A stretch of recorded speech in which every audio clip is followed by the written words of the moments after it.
Hello guys, Petko here. Today we're gonna talk about Season 2 Elemental Shaman Guide. I know you guys have been waiting for a long time, but I had to test everything to be 100% sure what is good, what is bad, so I can give you my advice. Alright, so today we're gonna discuss builds, what to play, what race to play, tier sets, crafting, embellishments, playstyle, what to do on 2, 3, 4, 5, 7, 10 targets, and everything in between. So stay tuned, enjoy the video, and give it a thumbs up. Let's begin. Alright, so first thing first, there's so many builds on Shaman this season. Honestly, I am so thrown over the board. So there, in my opinion, 4 main builds: Wildfire, IcyHot, Lighting build, and Hybrid Lighting build. Now, out of those 4, if you're a beginner Shaman or just starting the Shaman, I would recommend you to play Lighting build everywhere. Tyrannical 45 plus 10, 20, Lighting build is the mantra for you. IcyHot is also good, and if there's enough traction, I could make a separate guide on IcyHot, but I personally use it in Noctarian Slayer, Vortex Pinnacle, and nowhere else. Every other key, I play Lighting build. Sometimes I swap out Hybrid Lighting build, etc., but most of the time, it's Lighting build, although it's the most boring build, but it's the strongest. Fire is pretty fun, but it's not as good, especially on single target. But anyway, I'm gonna attach the talents for every build that I just mentioned down below. I hope you guys give it a try and see what works for you. But TLDR, Lighting build currently is the best performing build in Season 2 overall. Now races, what about races? What row? Honestly, races have very little DPS difference, but if you really want to min-max, Torrent or regular dwarf are the go-to races to go in Mythic Plus, just because of the 2% extra crit damage increase, which is massive for Shaman. Now, itemization, the first thing you want to rush here is the tier set. No matter what you have to sacrifice, the 4-piece is the rush to get. After that, you can adjust your stats.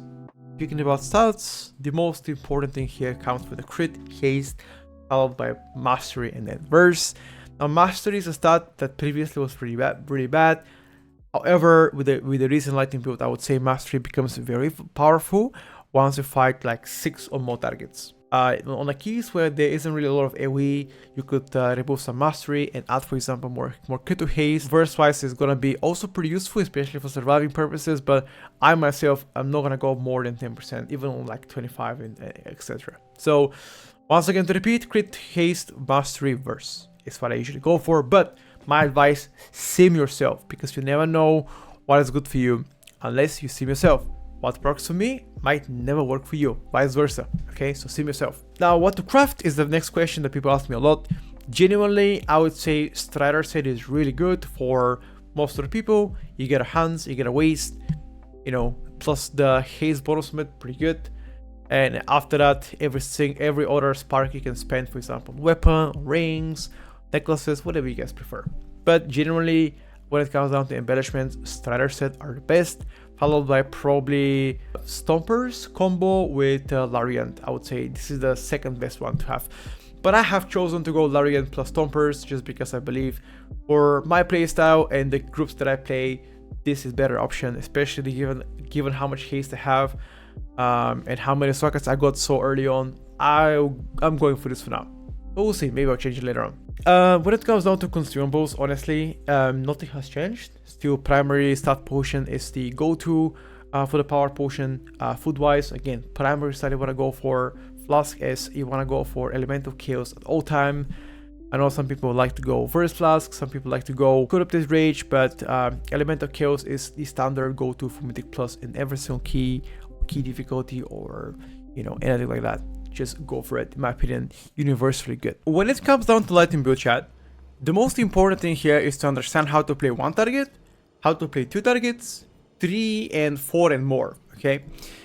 On a 1 target, your general rotation is pretty easy, okay? You want to be casting Lighting bolts up to the point where you have enough Maelstrom, so you can empower them, for example, your next Elemental Blast with Lava Burst. Okay, so as soon as you have like enough Maelstrom, let's say around 65 or above, you cast Lava Burst, and then you get this Master of the Elements proc right here, and then you send your Elemental Blast.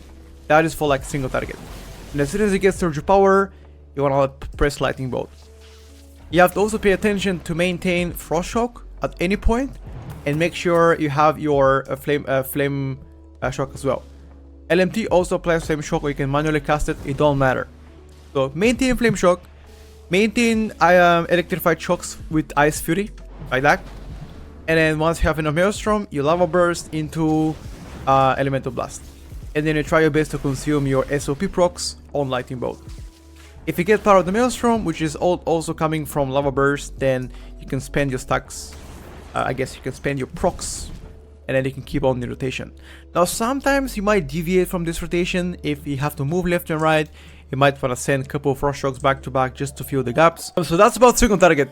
Again, TLDR, I would say Lightning Bolts until you have enough Maelstrom for Elemental Blast. Lava Burst before Elemental Blast most of the time. Keep up Flame Shock, keep up Electrified Shocks with the Ice Fury.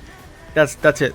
That's pretty much it. On 2 targets, I execute the same rotation as on single target, with the exception where I would cast Earthquake on 2 targets if I know that they're gonna stay in the Earthquake for the whole duration. If, for example, let's say the targets are moving left and right all the time, then I would just do my SD rotation. I'll give example here, Freehold, second boss, right? Eldora and Rou. Sometimes I would just not Earthquake because I know they're gonna move all the time. So that's about it. On 3 targets, a lot of people are making this very complicated. All you gotta do is Chain Lightning, Elemental Blast, Earthquake. That's all I'm doing right now on 3 targets. I don't cast Flame Shocks at all, except for the LMT. I spam LMT on cooldown just because it does good damage and also maintains Flame Shock for like a couple of seconds on the targets. But that's pretty much it. You try to play around the Lightning Rod and damage targets that have already existing Lightning Rod so you can maximize damage. But any other thing, you wouldn't really try to min-max out of it, right? That's it. That is the TLDR, boys, on 3 targets. And on 4, 5, 6, 7, 8, 9, 10, 12, 30 targets, you want to just cycle between Chain Lightning, Elder Blast, Earthquake, and on 6+ targets, you want to obviously try your best to consume the Surge of Power procs on Chain Lightning. On below 6 targets, that proc becomes irrelevant. So for example, whenever you get, for example, full Maelstrom, right, like this.